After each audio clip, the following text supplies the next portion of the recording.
Here's the truth about that nagging fear of selling out. It costs 95% of creatives $10,000 to $20,000 a year. Every month, that fear makes you delay, makes you accept a lower number and chips away at your confidence. That's a five-figure mistake left on the table by year's end, simply because you don't want to seem too corporate.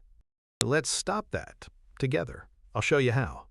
Before we dive in, I want to be crystal clear. I'm a financial educator, not a licensed financial advisor. The ideas we talk about here are for educational purposes, to help you build awareness and ask better questions.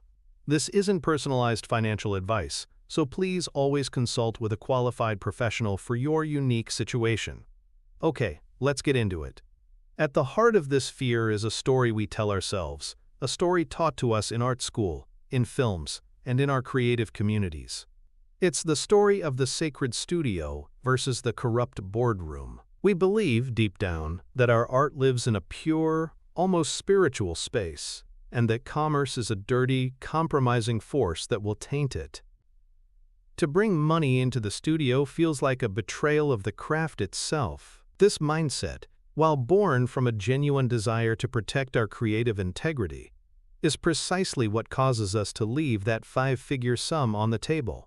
When you believe your work should exist outside of commerce, you become profoundly uncomfortable assigning it a monetary value. So you hesitate. You frame your life's work as a passion project when negotiating with a client. You charge for your time, the hours spent at a desk, instead of the immense value, the years of expertise, and the unique vision you're actually providing. You subconsciously penalize yourself for being good at the business side of your craft because you've been taught that true artists aren't supposed to be. But what if this wall we've built between our creative soul and our financial well-being is a total illusion?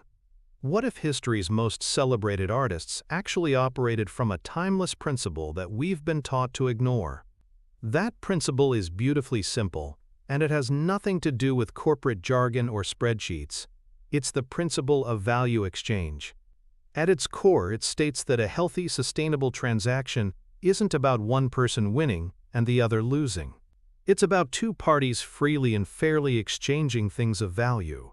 You provide something that solves a problem, creates an opportunity, or brings joy to someone, and in return, they provide you with a resource, money, that allows you to sustain yourself and continue creating.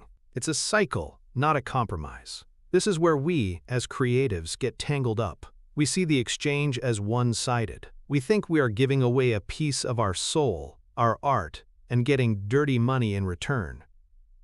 But that's not what's happening. A client isn't buying your brushstrokes. They are buying the feeling of pride and beauty that painting will bring to their home for the next 30 years. A brand isn't buying your hours in a design program. They are buying a logo that will communicate their entire company's ethos and generate millions in revenue. You are not selling your time. You are providing a specific, powerful, and often immeasurable value to someone else's life or business. Embracing this isn't selling out. It is the most profound act of buying into your own career. It's the ultimate sign of respect for your own craft. When you engage in a fair value exchange, you are declaring that your work, your expertise, and your vision are worthy of sustenance. The compensation you receive is the very resource that protects your creative integrity. It's the fuel that keeps the lights on in the studio, buys the better equipment that unlocks new possibilities, and, most importantly, carves out the time and mental space for you to pursue the passion projects that have no client at all. Commerce, when viewed through this lens, doesn't corrupt the sacred studio. It builds a fortress around it. I know this can all feel a bit abstract when we're just talking theory. So to make this principle truly tangible, let's use an analogy from a world we all understand as creators. Think of it like this. As a writer, your first draft is pure, raw creation. It's the soul of the story poured onto the page, born in that sacred studio we talked about. But no great writer stops there. They enter the editing phase. Editing is a different skill. It's disciplined. It requires you to look at your creation with objective eyes, to cut what doesn't serve the story, to structure the chaos into a powerful narrative. This act of editing isn't a betrayal of the first draft, it's an act of profound respect for it. You're not selling out the original idea. You are building the strongest possible vessel to carry that idea out into the world and have it connect with a reader. The business side of your creative work tibers your editing process, setting your prices, understanding a contract, and defining the value you provide. These are not corporate corruptions. They are the structural edits that give your career clarity, strength, and longevity. They ensure your creative vision isn't just a passionate first draft that lives and dies on your hard drive, but a finished work that can sustain you. Without the edit, the story's true potential is never realized. The tools for this are external, but the willingness to use them starts with an internal change.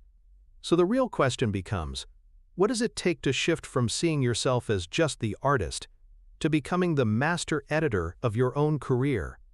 It begins with a subtle but powerful change in how you define yourself. The identity of artist often implies a passive role. You create, and you hope the world will find you, understand you, and reward you. It's a beautiful idea, but it puts your financial well-being entirely in the hands of others.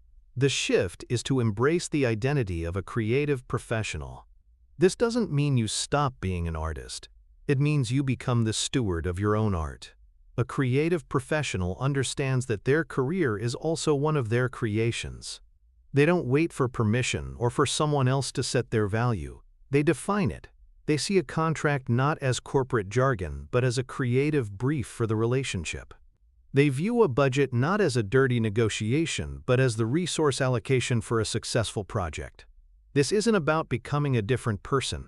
It's about expanding your skill set to protect the artist within you. You are not just the talent. You are the director, the producer, and the strategist of your own creative enterprise. Ultimately, the shift is from a mindset of asterisk permission to one of asterisk ownership. You stop being just a creator of work and become the architect of your career. To help you lay the first stones of that foundation, let's recap the blueprint we've covered today. So let's bring it all together. First, we're tearing down that imaginary wall between your art and your finances. Commerce isn't the enemy. It's the resource that protects your creativity. Second, you're no longer just selling your time. You are engaging in a fair exchange of your unique vision and expertise. And finally, the most important shift. You are not just the artist. You are the architect, the creative professional who takes ownership of their entire career. I'd love to hear from you on this. What is one small action you can take this week that reflects this new mindset of ownership? Share it in the comments below. It's a powerful first step to making this real. And if this conversation resonated with you, make sure to subscribe. Together, we'll keep building the blueprint for a sustainable and thriving creative life.